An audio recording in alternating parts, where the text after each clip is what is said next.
Good morning, everyone. Happy Labor Day. It's Monday.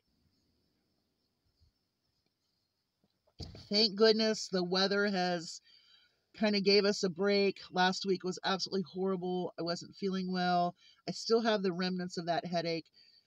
When I get these headaches from my injury, they can last up to 4 or 5 days, like intense, and there's just nothing you can do about it. But today it's kind of subsided a little bit, and I've got to get a lot done.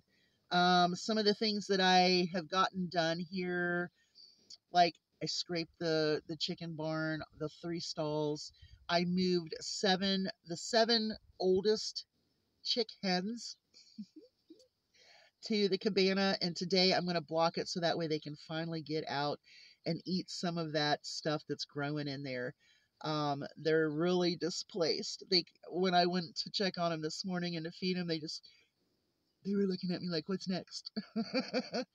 But they're now used to that coop, and hopefully that's where they'll start laying eggs because these girls are ready to start laying. So next, I will be moving the whole 11 down, and that will include Raw and Midas, the 2 roosters in that group. Now, I will be taking little orphaned Annie is her name. That is the chick that Dottie abandoned, that we let her hatch, and I figured it would follow her back to the flock and then just kind of live with her in the flock. And no, that's not what happened. That chick stayed at the barn. So I've got her right now in between the 2 other chick runs. So that way she's kind of socialized with them.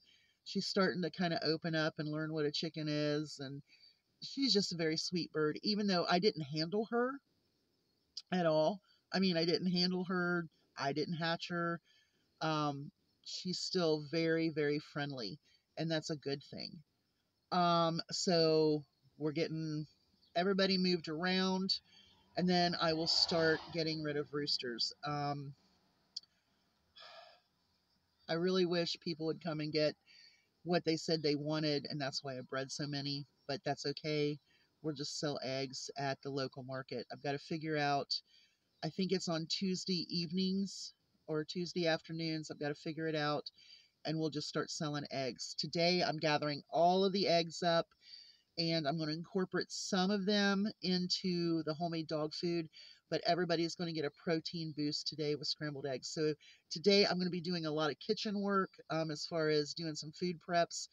We haven't had like a real meal in forever, like a meat, a starch, a vegetable, a balanced meal. It's always, right now it's kind of like, okay, so we have some cheese and pepperoni and crackers and grapes or watermelon. I mean, we're eating good, but it's just not that plate, that meal plate that I miss so bad. And I can't wait for this weather to really break. So some of the chicken that I take apart today, the breast meat, we are going to utilize that in a meal for us. Once I pull that apart, then I will set that aside, put that into something, and then he and I will discuss what we want to do with it. I know that I'm craving baked potatoes. So I've got some sour cream. I've got those beautiful potatoes I got. So I'm going to do some baked potatoes while I'm baking my chickens. So I'm going to get that in there, and that way we have them, heat them up, dress them up. I have some broccoli and cheese pouches. We need to eat some of that up. My freezer is stocked. We're getting ready to really start doing our big time inventory to see what we need. We have enough right now. If things were to shut down, as food wise, we could survive for years. We could survive with water for a while, but we do have other forms of water. So, that's just something. I haven't bought bottled water in a while, and I keep pointing it out, but I keep putting it off for some reason. Little Miller moth, what in the world? What are you doing? It's just a little moth right there. See it? Poof. Go on. Go away. Go away. Okay. A little friend this morning. Okay, so today is Labor Day, and I figured this was the best topic to talk about Before I go into labor unions and policies and right to fire states, which are the right to work states, before I get into that, um, I want to talk about Trump's tax plan, his policies. I am telling you that if you believe that Trump is for the middle class, you are absolutely incorrect. I would recommend researching what the policies are. And there are some top notch financial advisors and so on and so forth who have stated it will be a disaster. So if you want to start talking about economics, inflation, and all of that, then you need to look at the policies that Trump has in plan and in store for you. I can tell you that you will regret if you vote for that and Trump gets in office. You will regret his tax plan. Just saying. The inflation situation, Kroger has had an email escape that proved that they were gouging. Now, and then you have people saying, well, Kamala's plan for inflation, they're going to cap the prices. That's not at all what it is. What it is to stop these corporations from gouging your prices.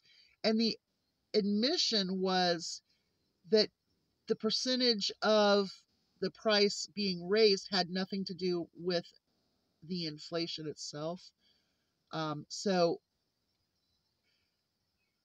making these corporations responsible for their hiking of prices without necessary due to demand or supply, that's a situation. And that is what Kamala Harris is going to address in her policies. And I think that if you really pay close attention, it really is a good thing to be able to say to corporations, you're not allowed to charge $1.10 for a can of green beans. You're not allowed, because that's not what it's costing you. Now, we're not saying that it's a cap, but we're saying you can't. You can't pocket 20% of your inflation when it's only a 10% raise due to the supply and demand. I don't know. But when I hear people talk bad about Kamala's plan to work on inflation as they already are, then you need to look at what Trump's all about. Because I'm going to tell you something. I keep hearing people talk about, yay, we're going to tariff on China. Yay, we're going to tariff on these imported goods. The whole purpose of that is not only to get money from the tariffs, but also to cause you not to be able to afford those products and to buy only US made products. I mean, I'm just telling you, if all you can afford is a $20 product that's made in China, and you can't afford the $70 product that's made here in the US that serves the same purpose, well, if there's a tariff, you're going to be paying $70 for a product that, just look at it, because I really hate trying to explain all of this. It really makes me agitated. Okay, so now let's focus on Labor Day. I work in a right to work state, which I call a right to fire state. I worked for a car part manufacturer. We're talking one of the biggest in the world. For Honda, um, oh, so many Polaris. There were so many major companies that we made car parts for. Chrysler. I mean, just tons of them. Now, when I got injured, they wanted to push me aside. They didn't want to hear it. They weren't going to take responsibility. They tried to fight it. I had to go get an attorney because these people allowed this injury to happen to me without any care. Not our problem. It is your problem because your equipment wasn't safe. It's not our problem because you came to work. I came to work because I didn't want to get fired. So when it all came down, they were not feeling like they were responsible. And a lot of that has to do with being a right to fire state. Had I had a union, that would have never ever happened. I would have called my union leader because no one was taking this seriously and I wanted to do an incident report. No incident report was made. They even falsified an incident report and said I signed it, and I didn't. Anyway, if I had had a union, I wouldn't have had those issues. It would have been taken care of. But I had to do it on my own accord because no one was fighting for me. So unions are very important. And I do have something really funny to say. I was sitting, this was during the 2016 election, which obviously I was not for Trump.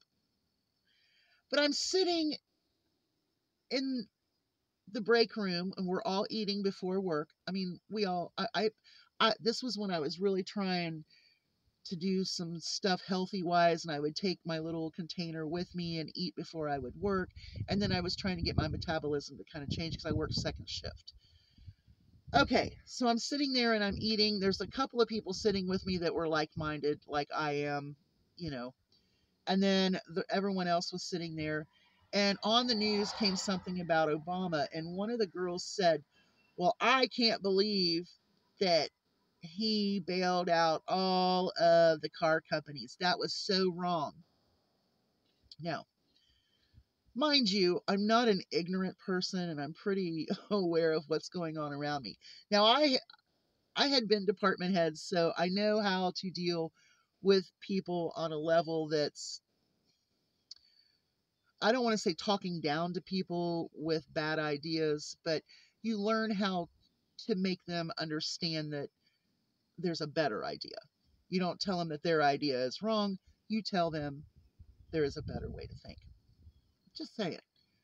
So this girl said this, and I was putting a bite of a sandwich into my mouth when she said this. Now, mind you, we worked in an auto part manufacturing corporation. At the time of 2008, I was in long-term care. I was a department head in long-term care. So I wasn't here at this company. But this company almost lost it. Okay? If not for the bailouts from Obama, that company would have went under. It wouldn't have been the multi-million-dollar company that it is. And I tried not to say anything, but I had to. And I told this girl, I said, do you realize you work in the auto parts manufacturing corporation? Or whatever. And she just looked at me. No matter what I said or the little points I would put out, she wasn't catching the drift. That if not for Obama's bailouts, she wouldn't be sitting there eating her lunch before work. So when you start talking about bad policies, Donald Trump has the worst policies for inflation. He has the worst policies for workers in our country. He is against unions.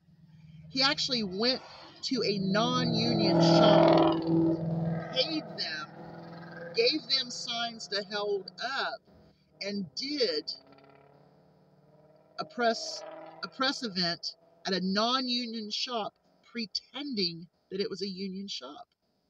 Do you remember that? I'm just saying, if you are a worker in the United States of America, you need to be protected.